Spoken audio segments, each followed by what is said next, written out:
Hello and welcome, my lovely people of the internet.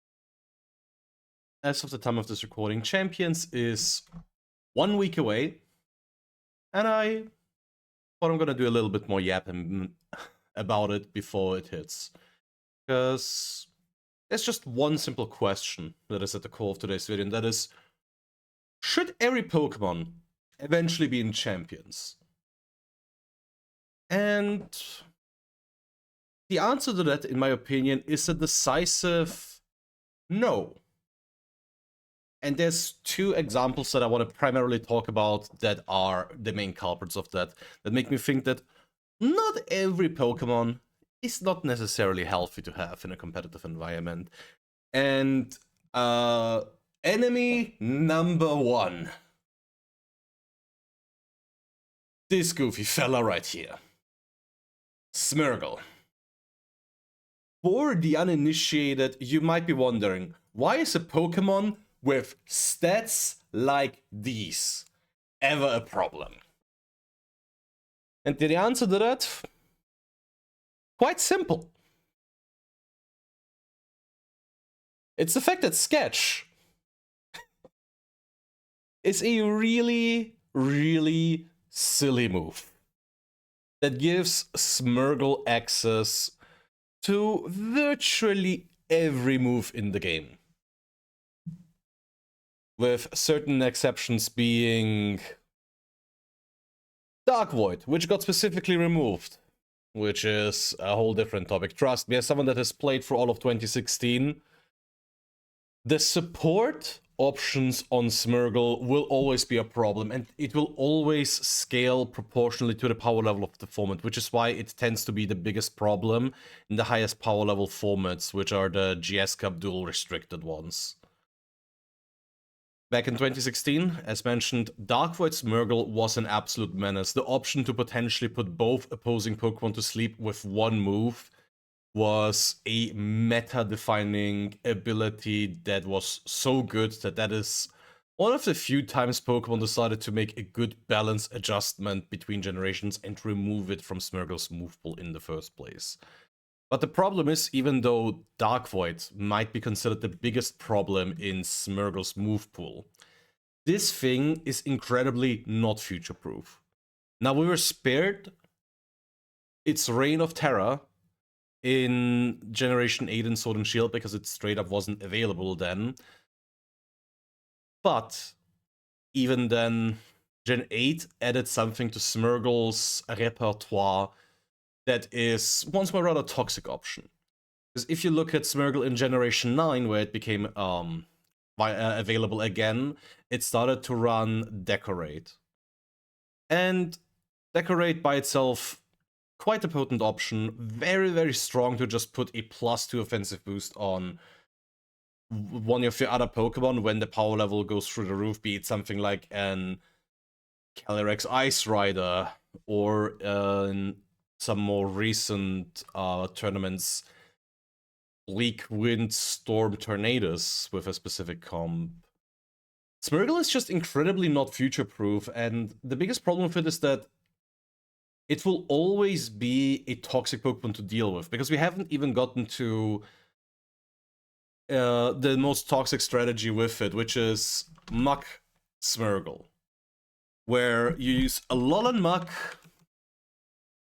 with its Power of Alchemy ability to copy the Moody ability from Smeargle and turn this thing into a nigh unkillable force. And that works specifically so well as well as it does because Smeargle enables that even more. But there's a lot of factors, but primarily because it really, really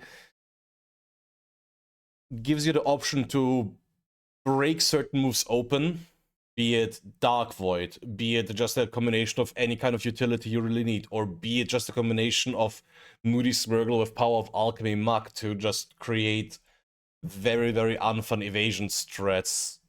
Smeargle is one of those Pokemon that are never gonna be fun to play against, which Kinda makes me hope that it never sees the light of day. Then, the other example. There is one Pokemon that, again, was quite the bullet dodge for not being in Generation 9 now, because it would have been a nightmare to deal with, because it doesn't mesh with the ability, and that is enemy number 2, Shedinja. A Pokemon with one of the more unique abilities in the game that is balanced around the fact that its typing is very susceptible, because, again, very unique Pokemon in terms of base stats, because it's the only Pokemon with 1 HP base, where you can't even use EVs to change them. It will always be hard cut at 1 HP, and yet it is a problem. And this problem stems from its Wonder Guard ability, which only lets it get hit by super effective moves. So yeah. Greninja, again, one of those Pokemon where it becomes rather toxic in restricted formats, because a lot of the strongest Pokemon in restricted formats are historically those that have a hard time hitting it, be it something like Primal Kyogre, Zacian, or in more recent times, Miraidon. Greninja was always one of those Pokemon where if you reached a certain end game position, would win you the game by itself, because the opponent would have 0 ways of dealing damage to it, which impedes things like team building, because if you don't have an outfit, you will just inevitably lose to it, and that's just inherently anti-fan. But as I said, in specifically Generation 9, we dodged a bullet because of this meme. I'm just gonna showcase this one. This was the thing that everyone was incredibly scared of back when the terrestrialization mechanic was announced prior to Scarlet and Violet's launch. Terra Electric Air Balloon Smeargle would be effectively unaffected by any damaging move in the game, due to the fact that with the combination of Terra Electric and Air Balloon, you would have a Pokemon with no weaknesses that can only be hit with super effective moves, meaning that you would have to have specific solutions to it, be it something like Sand Chip at the end of the turn, or an ability like Ferrothorn's Iron Barbs or Rocky Helmet, or Leech Seed, for example. And the things like, as I said, there is solutions to that, and no Pokemon is without weaknesses, but I am a big proponent of, just because there's counterplay to something doesn't mean it's not broken or toxic or unfun. And Smeargle and Greninja are both the kind of Pokemon where they're just waiting for the right opportunity to become incredibly toxic going into a format, which is why I genuinely think that in a lot of cases we'd be better off without those mons.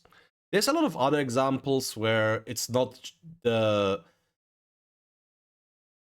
issue that they create unfair or unfun board states, where you can say, oh yeah, something like Urshifu should never be in, but I think those two showcase the best why I really don't like the idea of everything being in there. And sometimes removing something creates a healthier environment where you can have a wider variety of interesting strategies being played out. But hey, that's just me rambling on a little bit and being an old man yelling at clouds. Tell me what you think, and as usual, thanks for watching. Like, comment, and subscribe, and I'll see you in the next video. Bye-bye!